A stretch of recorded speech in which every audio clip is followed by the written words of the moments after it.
கீழடியில் 11ஆம் கட்ட அகழாய்வு பணியில் 10 ஆண்டு கால காத்திருப்புக்கு பின் செங்கல் கட்டுமானத்தின் தொடர்ச்சி 2 மீட்டர் ஆழத்தில் கண்டறியப்பட்டுள்ளது.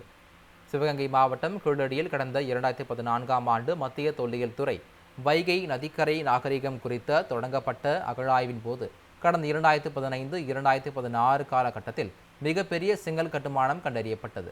சிந்து சமவெளி நாகரிகத்தை ஒட்டிய செங்கல் கட்டுமானம் தமிழர்களின் வரலாற்றில் பெரும் ஆதாரமாக விளங்கியது. செங்கல் கட்டுமானத்தின் அருகில் உள்ள கஜேந்திரன் என்பவரது நிலத்தை அகழாய்விற்காக நீண்டகால போராட்டத்திற்கு பின் பெற்று 11ஆம் கட்ட அகழாய்வை தொல்லியல் துறை மார்ச் 18இல் தொடங்கியது. முதலில் 2 குழிகள் தோண்டப்பட்டு செங்கல் கட்டுமானம், சாயக்கிண்ணம், சரிந்த கூரை ஓடுகள் கண்டறியப்பட்டன.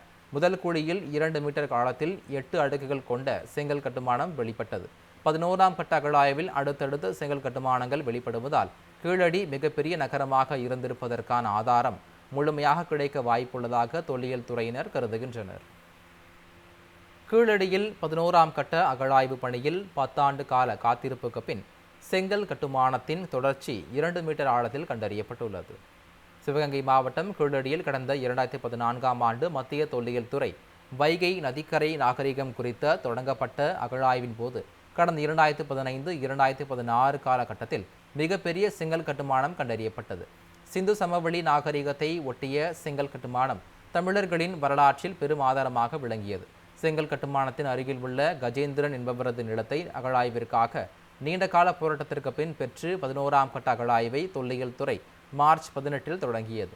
முதலில் 2 குழிகள் தோண்டப்பட்டு செங்கல் கட்டுமானம், சாயக்கிண்ணம், சரிந்த கூரை ஓடுகள் கண்டறியப்பட்டன. முதல் குழியில் 2 மீட்டர் ஆழத்தில் 8 அடுக்குகள் கொண்ட செங்கல் கட்டுமானம் வெளிப்பட்டது.